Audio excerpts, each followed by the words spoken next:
Howdy, citizens. How about a yee-haw for law and order in the fine town of Error? Token not found. The safe route is always going to end up being the road, but half the fun for a Fallout game is exploring and finding the unexpected, so we'll go off the beaten path. There's a downed radio tower that leads to an abandoned transmitting trailer, probably pre-war. Inside, though, we can find a lot of trash all over the place, a few sensor modules, and a free book. It's a survival guide to the wasteland, actually, which is kind of a nice callback to Fallout 3 if you helped Moria put it together. On the way there, there's also a small oasis that's occupied by geckos and some brock flowers. Unfortunately, the water is kind of irradiated, so it's not really good for drinking. On the way, we'll hit level 3. We'll overhaul more points to lockpick for more loot, some points into guns to better deal with threats, and spread the rest out. Compared to 3, the perk rate is now every other level, making perks more valuable and often more powerful. Choices are less clear-cut this time around in New Vegas compared to 3, but in my opinion that's kind of a good thing, just to have more options and to give a little bit more thought in how you want to build your character.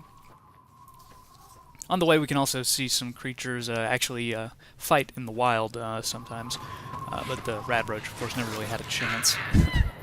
The entrance to town is somewhat convoluted due to the destroyed road. We're greeted though by an NCR soldier who is standing guard. Hey, where the hell do you think you're going? Prim is off limits. Some convicts from the prison up the road have taken over the town. Everyone inside is either dead or in hiding. What's more, there are 2 tribes of raiders causing trouble in this area as well. You'd be safer heading back up to Good Springs. They aren't really doing much of anything, though, and they're not exactly well armed to be guarding anything at the moment. Being observant, though, we can actually save a lot of trouble for our legs, as the bridge is actually mined. If we take it slow, though, into town, we can sneak and actually pick up most of the mines.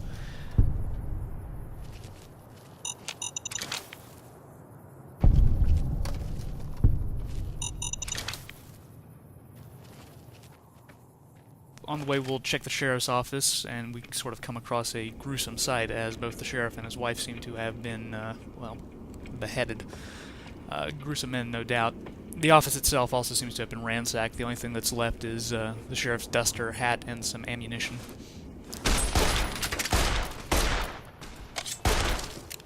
We'll clear out the 2 straggling convicts outside. These aren't technically powder gangers per se. They don't have the powder ganger clothes or faction.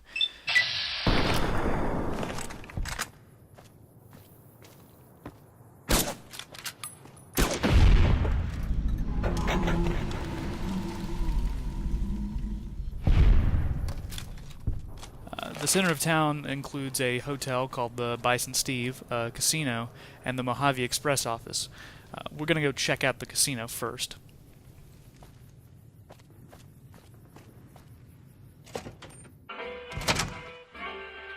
I don't know what it was brought you to Prim, youngster, but you might want to rethink your plans. Town's gone to hell. We're greeted immediately by John Nash. Husband to Ruby Nash. Lived in Prim going on 8 years now, thick and thin. Like Trudy, he also has a lot of info on the goings-on around New Vegas. It also happens that he's the head of the courier's office, where we can learn more about the events leading to the bullet in our head. Well, I don't got any work right now, sorry to say. I'll tell you whatever I can. You have a delivery order you can show me? Oh, so you're talking about one of them packages. That job had strange written all over it, but we couldn't turn down the caps. That cowboy robot had us hire 6 couriers. Each was carrying something a little different. Pair of dice, chess piece, that kind of stuff. Last word I have from the office, it looked like payment had been received for the other 5 jobs. Guess it was just your chip that didn't make it. First deadbeat we hired to do the job canceled. Hope a storm from the divide skins him alive. Well, that's where you came in. Yeah, I got this look when he saw you next down on the courier list. His expression turned right around. Asked me if your name was for real. I said, sure as lack of rain, you were still kicking. Then he turned down the job, just like that. I asked if he was sure it was good money. No, let Courier 6 carry the package. That's what he said. Like the Mojave'd sort you out or something. Then he just up and walked out. No idea. Sounds like you two had a history for him to act like that. And turn down the money, too. This is one of the last large bits of backstory we're going to get for our character. Somebody, most likely, set us up for some reason that we have no recollection as to why. This small story bit will be expanded on later, but for now, Nash lets us know that we have a town full of bandits to worry about. Well, for that, your best bet is going to be talking to Deputy Beagle. Since they came to town, he was keeping a good bit of notes on them, and he was slinking around Bison Steve when your pretty boy friend came through. He may have heard where they were going. Before heading in, we'll do some trading with Nash and play a game of Caravan.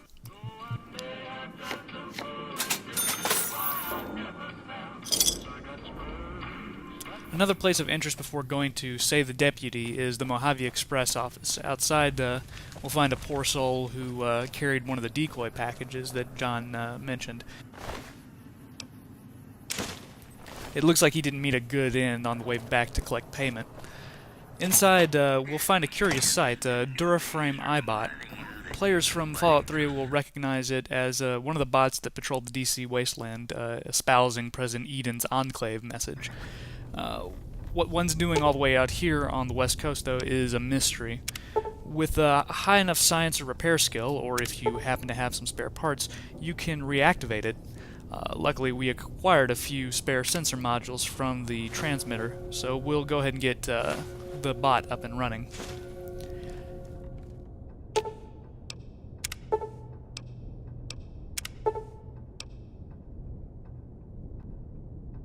Edie, as the iBot is called, isn't much of a talker. All he really does is make various beeps. But he is the first companion we come across. The enhanced sensor part gives us a better idea of our surroundings. He has a nice laser this early in the game.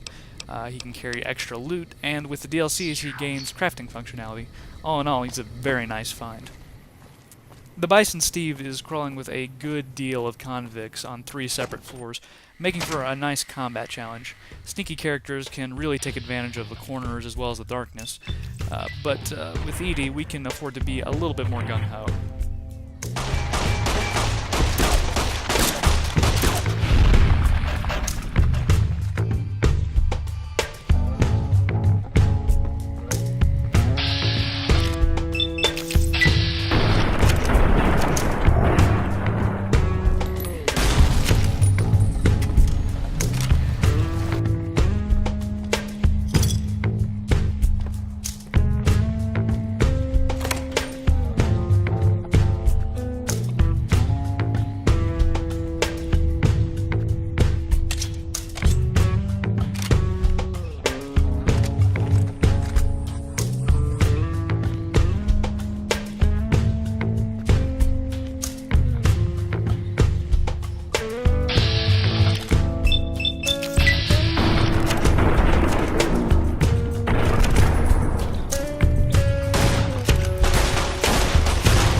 I don't suppose you came here to rescue me.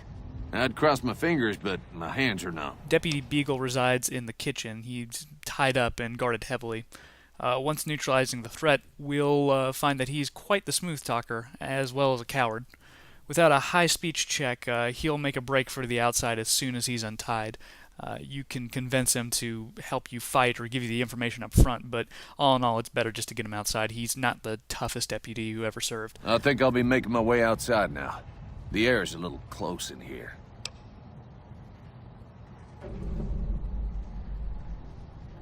Oh, why, of course. I'd never let you find my kidnappers with my help, without it. You lead the way. Well, that was quite an adventure. We taught those convicts a thing or two, didn't we? Breaking myself out of a hostage situation, not to diminish your role in it, of course, but it was quite thrilling. Once we're outside, we'll get some more info on our assailants, their destination being a town called Novak. Ah, yes. My memory is much clearer now that I'm free from my bondage. I was performing recon, gathering information on some of the powder gangers, when some great cons arrived with your friend in the suit. They were talking about some delivery they took from a courier. I assume that was you? They said they'd be heading through Nipton to Novak to meet a contact there. Before heading that way, though, we're given the optional task of helping to find a new sheriff for Prim, which has multiple solutions. We'll start first, though, by cleaning the upper floors of the Bison Steve. There's more loot to scavenge, and finishing off the crooks will net us another level. We'll spread the points again: guns, barter, sneak, survival, and unarmed. There are 2 invaluable perks this level. Educated grants 2 extra skill points every level, and it's better the earlier you take it. That's an extra 50 to 92 skill points, depending on how much DLC you have. With all 4 installed, though, it's possible to skip and still max stats. Even more valuable while leveling is Comprehension, which gives you an extra 72 skill points if you're diligent for hunting books. Better still is the double stat bonus from magazines. With this, you can effectively keep some skills like lockpick and science at 80, with magazines giving you the temporary 100 you need for tough skill checks. We'll take this now and immediately use some of the skill books that we found earlier, and we'll also use the magazine component for a hard lock on the first floor that we skipped over. This will lead us to our first found unique weapon.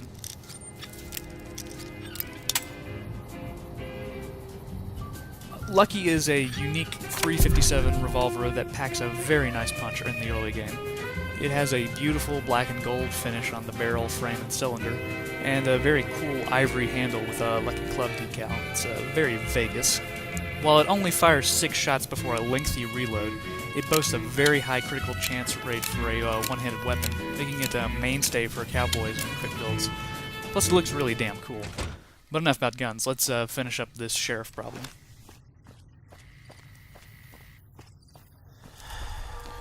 There are 3 different ways to go about restoring law to Prim. The first is to go seek out a former sheriff at the nearby correctional facility. Of course, this is in the heart of powder ganger territory and really not worth the trouble. The second would be to convince the NCR to take over the town, but they aren't exactly doing a bang-up job to begin with. The third and by far most entertaining option is to reprogram the tour guide robot in the casino to serve as the sheriff. Howdy, partner. Welcome to the Vicky and Vance Casino and Museum. Law enforcement protocols reinstated, partner. Initializing use of force authorization. Authorization found. Yeehaw!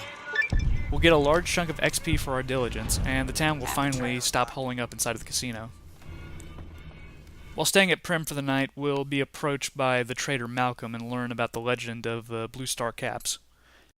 Don't suppose you'd care to trade. I'm missing a few essentials and... screw this.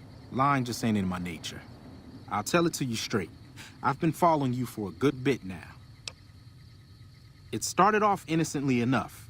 I was traveling, as I often do, and happened to observe you picking up one of those Blue Star caps. You didn't show any reaction to it, so I figured you didn't know what you'd gotten your hands on. There's an old wasteland legend that says somewhere out there is a fabulous treasure from before the war. Those caps with the blue star on them, the tale goes, are the key to that treasure.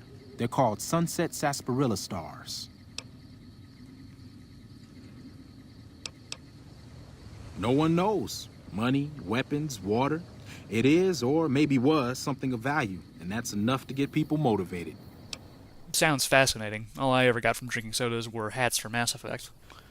This will conclude our time in Prim as we head south to what looks like 2 steel towers in the distance.